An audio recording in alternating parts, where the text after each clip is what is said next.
तुम्हारे भीतर एक ऐसी शक्ति है जो अनंत काल से तुम्हारे साथ रही है। यह कोई साधारण शक्ति नहीं, ये वही रहस्य है जिसके इर्द गिर्द पूरी सृष्टि बुन दी गई है। ना किसी किताब ने इसे पूरी तरह समझाया है, ना किसी शिक्षक ने इसे पूरी तरह बताया है। ये शब्दों में बंधने वाली चीज नहीं है। ये वह है जिसे तुमने कभी ना कभी कहीं ना कहीं महसूस जरूर किया होगा। कभी गहरी रात की खामोशी में जब सब सो रहा था और तुम अकेले अपने विचारों के साथ बैठे थे।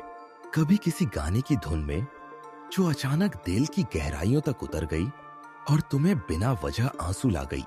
कभी किसी मासूम बच्चे की हंसी में जो तुम्हारी सारी थकान पिघला देती है।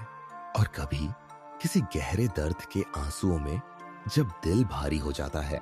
यह वही शक्ति है, कंपन, वाइब्रेशन।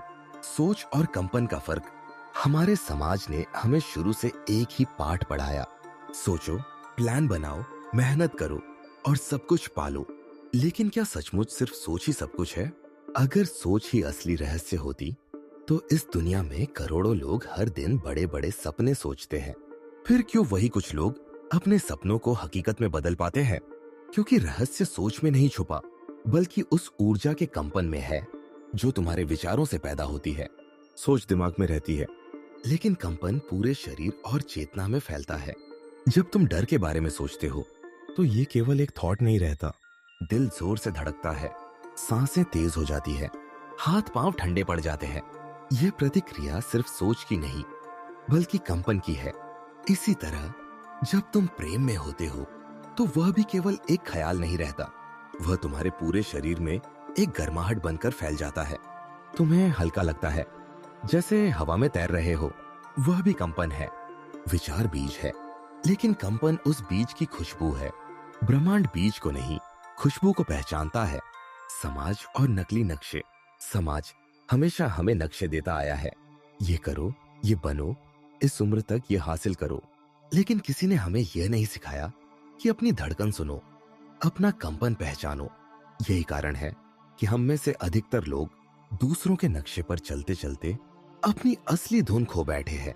बचपन से हमें कहा गया, अच्छा बनो, सबको खुश रखो। लेकिन कभी यह नहीं कहा गया, खुद से सच्चे बनो। क्या तुम्हारे सपने सचमुच तुम्हारे अपने हैं, या वे केवल किसी और की उम्मीदों का बोझ है जो तुम ढो रहे हो?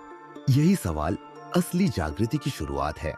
वह पल जब तुम्हें एहसास होता है कि जिस मंजिल के लिए तुमने मेहनत की वह तुम्हारी मंजिल थी ही नहीं। यही असली यात्रा का पहला कदम है। प्राचीन ज्ञान और आधुनिक विज्ञान। हजारों साल पहले, जब न कोई टेक्नोलॉजी थी और न ही किताबें, तब भी साधक, योगी और आर्षी अपने भीतर उतरकर ब्रह्मांड से संवाद कर लेते थे। वे जानते थे कि शरीर केवल एक आवरण है, असल शक्ति आत्मा और चेतना के कंपन में है। वेद और उपनिषद में लिखा है, मन ही देवता है, मन ही दानव, मन जीते तो जीत, मन हारे तो हार। आज आधुनिक विज्ञान भी यही मान चुका है। क्वांटम फिजिक्स कहती है, हर वस्तु, हर विचार, हर भावना एक वाइब्रेशन है। तुम मैटर नहीं हो, तुम प्योर एनर्जी हो। भीतर की आवाज। तुम्हारे भीतर एक बहुत हल्की लेकिन बेहद सच्ची आवाज है। यह आवाज अक्सर शोर, डर और संदेह के नीचे दब जाती है। लेकिन जब तुम शांत बैठते हो, जब तुम भीतर झांकते हो, तो वही आवाज साफ सुनाई देती है। वह कहती है, तुम अधूरे नहीं हो, तुम पहले से ही संपूर्ण हो। तुम्हें बनने की जरूरत नहीं, बस याद करने की जरूरत है। कंपन से जुड़ने के 3 कदम। 1, बाहर देखना बंद करो, भीतर सुनो। लगातार वैलिडेशन मत खोजो, तुम्हारे भीतर ही जवाब है। 2, विचारों को पहचानो। हर विचार ऊर्जा है। जब तुम खुद को नीचा दिखाते हो तो ऊर्जा सिकुड़ जाती है। जब प्रेम से सोचते और बोलते हो, ऊर्जा फैल जाती है। 3, अपने शरीर से संवाद करो। दिल पर हाथ रखो और कहो, अब मैं जाग चुका हूं, मैं संपूर्ण हूं, मेरे भीतर सब है। अनुभव की शक्ति। अब केवल बातें मत सुनो, अनुभव करो। रुको, आंखें बंद करो, गहरी सांस लो। महसूस करो कि तुम अपने अस्तित्व की जड़ों में उतर रहे हो। अपने दिल में एक स्वर्णिम प्रकाश देखो। वह प्रकाश धीरे धीरे फैल रहा है, सीने से कंधों तक, रीढ़ से पैरों तक, पूरे शरीर में। वह प्रकाश तुम्हारी थकान, तुम्हारे डर, तुम्हारी उलझने सब पिघला रहा है। अब केवल शांति है, अब केवल कंपन है, विज्ञान और दिल दिमाग का सामंजस्य। जब दिल और दिमाग एक ही लय में धड़कते हैं तो चेतना की शक्ति कई गुना बढ़ जाती है। विज्ञान इसे कोहेरेंस कहता है। यही असली ट्रांसफॉर्मेशन है। अब तुम जानते हो, तुम परिस्थितियों के शिकार नहीं, अपने अनुभवों के निर्माता हो। जीवन की कठिनाइयां, सोचो मत कि अब कठिनाइयां नहीं आएंगी, आएंगी, लेकिन अब तुम उनसे लड़ोगे नहीं। तुम उन्हें समझोगे, देखोगे और फिर सहजता से पार कर जाओगे।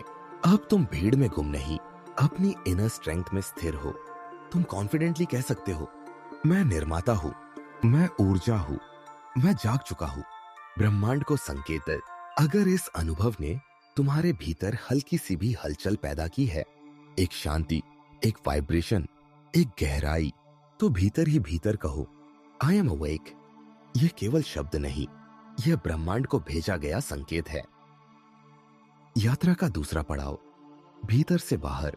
अब तक तुमने समझ लिया कि कंपन केवल कोई कॉन्सेप्ट नहीं है, यह तुम्हारे अस्तित्व का असली सार है। लेकिन असली सवाल है, इसको रोजमर्रा की जिंदगी में कैसे जिया जाए। बहुत से लोग मेडिटेशन करते हैं, एफर्मेशंस बोलते हैं, किताबें पढ़ते हैं, लेकिन अगर ये सब केवल सोच तक सीमित रह जाए तो असर नहीं होता। असल बदलाव तब आता है जब सोच और भावना मिलकर एक वाइब्रेशन पैदा करते हैं। याद रखो, ब्रह्मांड तुम्हारे शब्द नहीं सुनता, वह तुम्हारे वाइब्रेशन को सुनता है। कंपन और आकर्षण, तुमने लॉ ऑफ अट्रैक्शन के बारे में सुना होगा।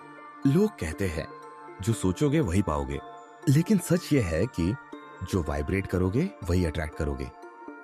मान लो तुम अबंडेंस चाहते हो, अगर भीतर गहराई में तुम्हारा वाइब्रेशन स्कैर्सिटी का है, यानी तुम्हें डर है कि पैसा कम है, रिसोर्सेस कम है, तो चाहे तुम 1000 बार एफर्मेशंस बोलो, ब्रह्मांड तुम्हें वही भेजेगा जो तुम्हारे वाइब्रेशन के साथ मैच करता है, यानी स्कैर्सिटी। इसीलिए बहुत लोग कहते हैं हमने तो पॉजिटिव सोचा फिर भी रिजल्ट नहीं मिला, क्योंकि उनका वाइब्रेशन उनके वर्ड्स से मेल ही नहीं खाता था। ऊर्जा का नृत्य, पूरी सृष्टि एक नृत्य है। सितारों की चाल, ग्रहों का घूमना, ऋतुओं का बदलना सब वाइब्रेशंस का रिदम है। इसीलिए जब तुम्हारा वाइब्रेशन असंतुलित होता है तो तुम्हें जीवन भी असंतुलित लगता है, और जब तुम अपने वाइब्रेशन को ट्यून कर लेते हो तो पूरा जीवन एक फ्लो में आने लगता है। सोचो नदी को, अगर तुम नदी के विपरीत तैरोगे तो थक जाओगे, लेकिन अगर तुम नदी की धारा के साथ बहोगे तो बिना मेहनत के बहुत आगे निकल जाओगे। कंपन भी ऐसा ही है। अगर तुम अपनी सोल के कंपन के साथ अलाइन हो जाओ तो जीवन एफर्टलेस लगने लगता है। कंपन बदलने की कला। तो अब सवाल है, क्या वाइब्रेशन बदला जा सकता है? हाँ, और इसके कई तरीके हैं। एक, सांस, ब्रीथ वर्क। हर सांस सिर्फ ऑक्सीजन नहीं बल्कि ऊर्जा भी लेकर आती है। गहरी स्टेडी सांसें तुम्हारे वाइब्रेशन को शांत और सेंटर्ड करती है। 2, संगीत, म्यूजिक। कुछ धुनें तुम्हें इंस्टेंटली अपलिफ्ट कर देती है। संगीत केवल साउंड नहीं, प्योर वाइब्रेशन है। 3, कृतज्ञता, ग्रेटिट्यूड। जब तुम सच में आभारी महसूस करते हो तो तुम्हारा वाइब्रेशन तुरंत एक्सपैंड हो जाता है। 4, प्रकृति, नेचर। पेड़, नदी, पहाड़, हवा, सबका वाइब्रेशन प्योर और हीलिंग है। जब तुम प्रकृति में जाते हो तो तुम्हारा एनर्जी फील्ड नेचुरली साफ हो जाता है। भीतर और बाहर का संबंध। बहुत लोग सोचते हैं कि सर्कमस्टेंसेस उन्हें कंट्रोल करते हैं, लेकिन सच इसके उलट है। सर्कमस्टेंसेस केवल तुम्हारे वाइब्रेशन का मिरर है। अगर भीतर डर है तो बाहर डरावनी स्थितियां खींचती है। अगर भीतर शांति है तो बाहर भी चीजें हार्मोनाइज हो जाती हैं। इसीलिए असली काम बाहर नहीं, भीतर है। जब भीतर बदलता है तो बाहर अपने आप बदल जाता है। कंपन और रिश्ते। तुम्हारे वाइब्रेशन का असर केवल तुम पर ही नहीं, तुम्हारे रिश्तों पर भी पड़ता है। क्या तुमने नोटिस किया है, कुछ लोगों के पास जाते ही हल्का फील होता है और कुछ के पास जाते ही भारीपन? क्योंकि हर इंसान एक चलती फिरती फ्रीक्वेंसी है। तुम्हारा वाइब्रेशन जिन लोगों से रेजोनेट करता है वे लोग तुम्हारी ओर खींचते हैं। इसीलिए कहा जाता है your vibe attracts your tribe.